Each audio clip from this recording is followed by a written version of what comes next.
I'm 36, and about 8 months ago, I married my husband, David, who's 29. We've been together for 2 years before tying the knot, and honestly, our relationship has been amazing. I wish I could say the same about his mother, though. From the very beginning, it was clear she didn't like me. Not that I lose sleep over her opinion, but it definitely makes things uncomfortable whenever we attend family gatherings or events where she's present. We usually spend holidays at her house too, which only adds to the awkwardness. It's not easy trying to smile and make conversation when I know she can barely stand the sight of me. But if there's one person she dislikes even more than me, it's my son, Ben. Ben is 7 now. I had him with my first husband, Jacob. That marriage didn't last long, not because of any problems between us, but because Jacob had serious health issues. I'm choosing my words carefully because even now, it's hard to talk about without tearing up. He passed away suddenly from a heart attack. No warning, no symptoms, just gone. It shattered my world. Jacob and I had one of those rare connections. We met at our first jobs, both fresh out of college, and hit it off instantly. We dated for nearly 2 years and got married when I was 23. At 27, I got pregnant with Ben. And then, just 2 years later, I lost Jacob when I was 29. Ben was barely a toddler. After Jacob died, I hit rock bottom emotionally. I genuinely didn't know how to keep going. But somehow, Ben pulled me through it. He gave me purpose, a reason to get out of bed, to keep living. Everything I have today, I owe to that little boy. I met David 4 years after Jacob's death. And for the first time since losing Jacob, I felt a spark again, something real.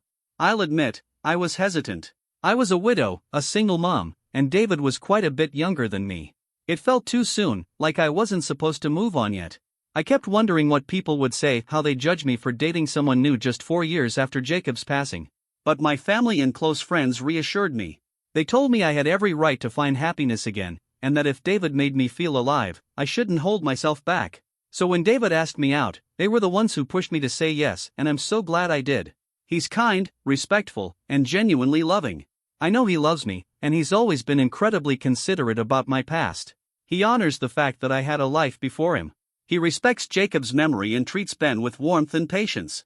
I just wish I could say the same about his mother. Frida, his mom, is a whole different story. Honestly, she's one of the nastiest people I've ever met. And I still don't understand how someone as compassionate as David came from her. Now, before I go any further, let me be clear, David had no idea how toxic his mother could be. And I never told him the full extent of it, mostly because I didn't want to create tension between them. From the very first time I met Frida, she made passive-aggressive comments. She clearly thought I had no business being in a new relationship just 4 years after becoming a widow.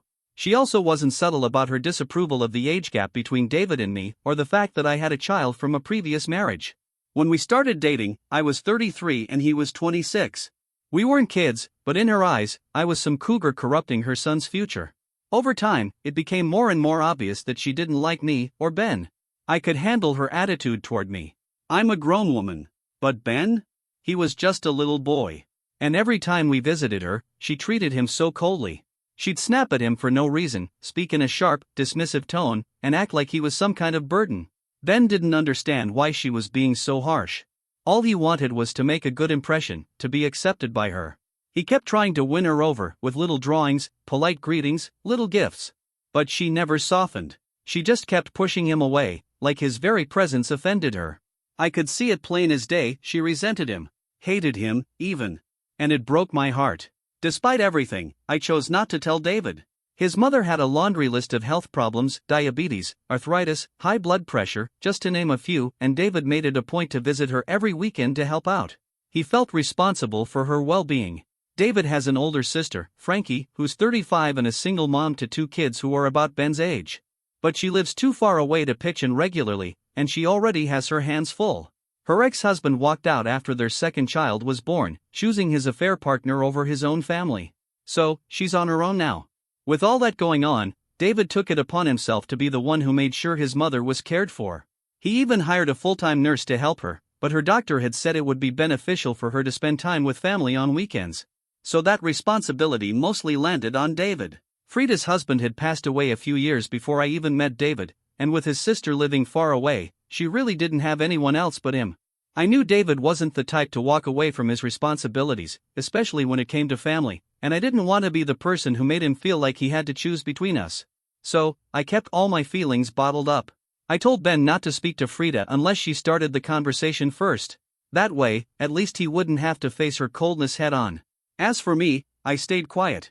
We didn't talk, she didn't talk to me, and honestly, that arrangement worked fine for a while, at least. David did notice, though. A few times he brought it up, saying it was strange that Frida and I never exchanged words, and that Ben didn't seem to interact with her either. I brushed it off and told him we just had some personal differences I didn't want to get into. I didn't want to damage his relationship with his mom, no matter how much she rubbed me the wrong way. And even when he tried to push me for more details, I held back. I'd seen how defensive he got whenever someone criticized his mother. He'd snap if anyone so much as hinted that she wasn't perfect. I didn't want to see how he'd react if that person was me. So I stayed silent, thinking that as long as it didn't cause any real problems, we could all just coexist and avoid each other. I thought I was doing the right thing. But a few weeks ago, everything exploded. David and Frankie decided it'd be nice to take a family vacation, something fun and relaxing for all of us. Frida insisted she wanted to come too. I didn't object since she said she'd pay for her own flight and stay in a separate room at the same hotel. As long as I didn't have to engage with her, I figured I could manage. But 2 days before the trip, Frankie sprained her ankle and was told she shouldn't travel. Still, she had already promised her kids the vacation, so she asked us to take them alone. So now it was me, David, Frida, Ben, and Frankie's 2 kids headed off to Miami. The second day of the trip, everything went off the rails. David and I had spent the entire morning at the beach and came back to the room completely exhausted. We both fell into a deep nap, totally knocked out. At some point, Frida must have knocked on our door, but neither of us heard her. Ben did. He opened the door, and that's when she made her move. She told him she wanted to take him out for ice cream. And since this was literally the first time she'd shown him any kindness, Ben, sweet, innocent Ben, couldn't resist. He was so excited that maybe she was finally warming up to him. When we woke up and realized Ben wasn't in the room, we figured maybe he was with the other kids. But they were both fast asleep, too. That's when it hit us, Frida was missing as well. We went straight to the front desk, asked the receptionist if she'd seen anything. She told us Frida had gone out with a child earlier. At first, I wasn't alarmed. A small part of me wanted to believe that maybe Frida was finally trying to make things right. But then, minutes later, Frida came strolling back into the hotel alone. No Ben. My heart sank. I ran up to her, asking where my son was, and the look on her face? It was like she was offended that I even asked. But behind the fake shock, I could tell she knew exactly what she was doing. She claimed they had just gone for a walk near the hotel, but at some point Ben wandered off and got lost in the crowd. She said she looked everywhere but couldn't find him. I didn't believe a word. I went straight to the hotel manager and demanded they call the police. David, who had stayed calm until that moment, completely lost it on his mother. He was furious. She kept insisting it wasn't her fault, but we were too panicked to care. Those next 30 minutes felt like years. Thankfully, both the hotel staff and the police acted quickly, and they found Ben within half an hour. But I swear, that was the most agonizing half hour of my life. I was shaking, sick with fear, and completely filled with guilt for ever trusting that woman around my son.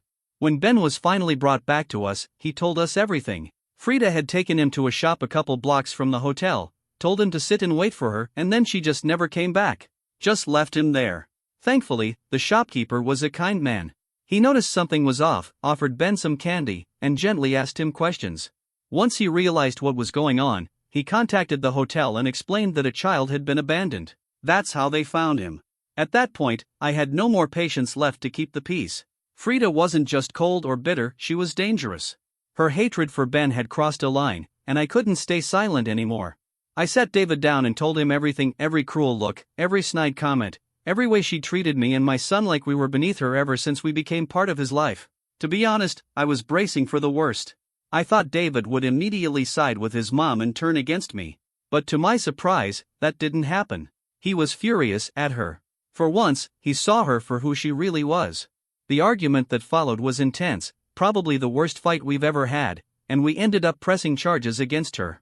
The legal process has been complicated since we weren't locals in that area. Court appearances are going to be tricky, and that's a separate headache we'll have to deal with. But after the incident, we packed up and moved to a different hotel, one far enough away that she wouldn't be able to find us. As far as I know, she's still stuck back at the original place. We haven't spoken to her since. She never even tried to act sorry. In fact, she doubled down and went on a rant about me. Said I was some immoral woman who married David just a few years after my first husband died. She accused me of using him for his money, claimed I was only with him because he was young and attractive, and said that no decent man would want someone like me. Her exact words? Ran through. I wish I were exaggerating, but those were the words that came out of her mouth right there in the hotel, loud and hateful.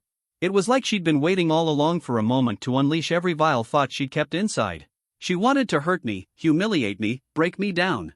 But what she didn't expect was for David to finally open his eyes and cut her off. He saw her true colors, and after that day, he went completely no contact with her.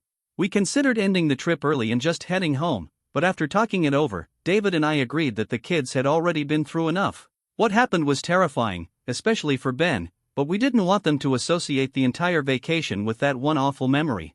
We thought a few more days of fun might help them heal a little, give them a chance to just be kids again. Frankie, however, felt differently. The very next day after we told her what had happened, she got on the first flight out to Miami, picked up her children, and flew back home.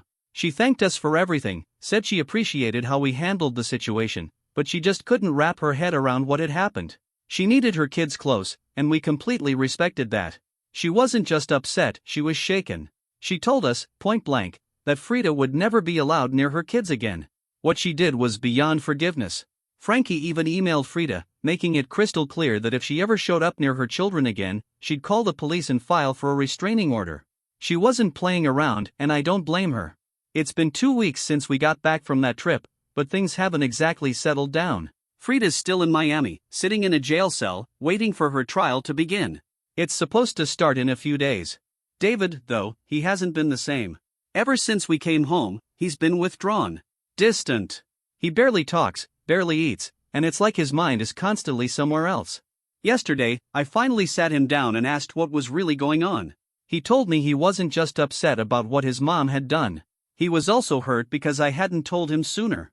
He felt like I didn't trust him enough to come to him with the truth, and if I had, maybe he could have done something to stop it before things spiraled out of control. He didn't say it outright, but it felt like he was hinting that this whole thing, his mother in jail, the trauma, everything might have been avoided if I had just spoken up. And I get it. I really do. In some ways, he's probably right. But it still hurt to hear. We haven't really talked since then. I've been going back and forth in my head, wondering what I should say next, or if I should say anything at all. Update 1. Thank you so much to everyone who responded to my post.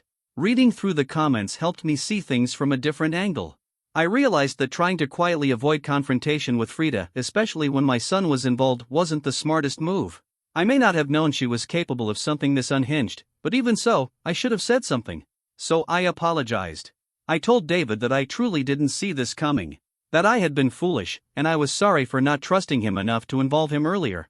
He really listened, and then he apologized too. He said that maybe the way he used to react whenever someone criticized his mom had made me feel like I couldn't come to him.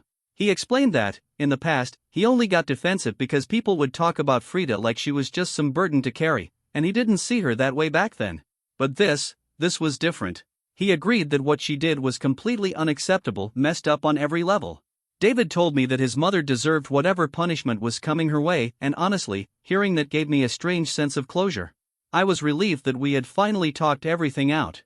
There was no more tension lingering between us, no awkward silence or unspoken resentment. Things between us feel normal again, and I really appreciate all the advice people gave me here. It helped me see things more clearly. Update 2.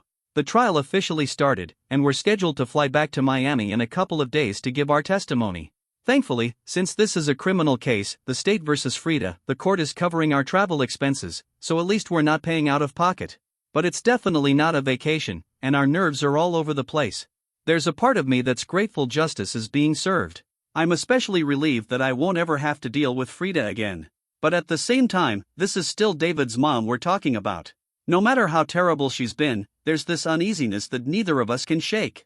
We keep trying to process it all. On one hand, she's completely unhinged and dangerous, especially to Ben. On the other, she's still his mother, and watching her go through this is tough on David. We're lucky there were so many witnesses who can back up what happened. We're not alone in this, which makes it easier to carry. As far as we know, we'll probably be the only family members testifying against her. Maybe Frankie will be called too, but I doubt she'll want to get involved. She's already made her stance crystal clear. Frida is banned from her life and her kids' lives for good. She even sent Frida an email saying that if she ever came near her children again, she'd involve the police and file for a restraining order. So I can't imagine she'd want to reopen this wound. From what we've heard, Frida's been under house arrest for the last few weeks.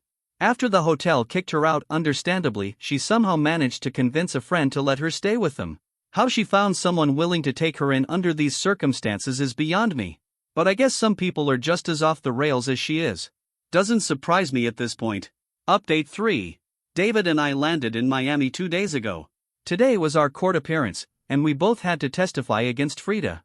We left Ben at home with a full-time sitter, just to be safe. Honestly, walking into that courtroom felt heavier than I expected. A small part of me felt bad for her, but the second I remembered what she tried to do to my son, every ounce of sympathy vanished. Gone. The testimony process itself was pretty straightforward. I shared what happened, and everything I said lined up exactly with what the hotel staff and the shopkeeper had already reported. So I don't think Frida has a leg to stand on.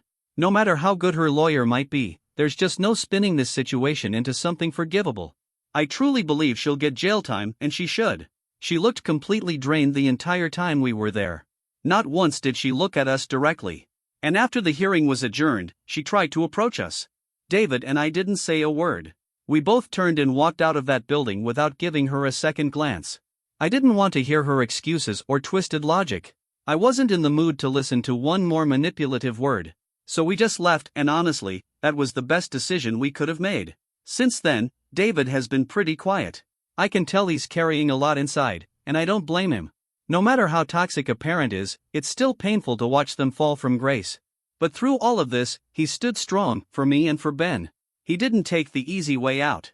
He didn't make excuses for her. He stood up, told the truth, and chose to protect us instead of blindly defending someone just because she shares his blood. That means more to me than I can even explain. Maybe to some people, that doesn't seem like a big deal. Maybe they'd say of course he should have done that. But in the real world, choosing what's right over what's comfortable takes real courage. And I'm proud, so proud, that I married a man who was strong enough to do just that. I've always known how close David was to his mom, how deeply he cared about her. So for him to take a stand like that, even knowing how hard it would be, that took guts. A lot of people wouldn't have had the courage to do what he did. I have to give him credit. What he did was brave, and it was the right thing to do. Update 4. It's been a little while since we testified, and today the verdict finally came in. Frida's been sentenced to 1 year in jail. There's a chance she could get out early for good behavior, and honestly, for her sake, I hope she does. We've been thinking about filing a restraining order, but since she's currently behind bars, there's no urgency. We plan to file as soon as she's released. For now, she has no choice but to stay away from us and from everyone else. She's being held in a Miami jail, which means no one from back home will be able to visit her. I didn't plan on visiting anyway, but now even the few people who still liked her won't get to see her either. I keep thinking about that day. What if Ben hadn't come back? What if something worse had happened? That thought alone makes it clear to me that whatever Frida is going through now, she brought it on herself. She deserves every bit of it, and more. I don't feel sorry for her anymore. And from the way David responded when we heard the sentence, just a shrug and a quiet "I hope she learns her lesson," I can tell he doesn't either. I think we're both going to be just fine. Update 5. So, it's been about 7.5 months since Frida went to jail. A couple days ago, we got news that she's getting released early for good behavior. Not exactly shocking, considering her charge was only a third-degree felony.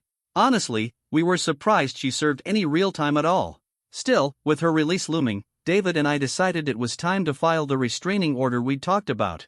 We want legal protection for our family, especially Ben. If she ever tries to show up or contact us again, we want the law on our side. No more chances. No more risks. We've already met with a lawyer, and we're getting everything in place. As of now, we're just waiting for her to actually return. According to her old neighbors, her house has been empty ever since she left. No one's seen her come back yet, but we're keeping watch. Honestly, we're not even sure she will come back here. She has no family in Miami, aside from the one friend who let her crash during house arrest. That's about it. Meanwhile, back home, everyone knows exactly what happened. They know why she disappeared, and it wouldn't surprise me if she tried to avoid the embarrassment by staying away for a while.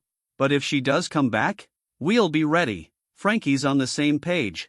We talked to her about everything, and she's decided to file for a restraining order too.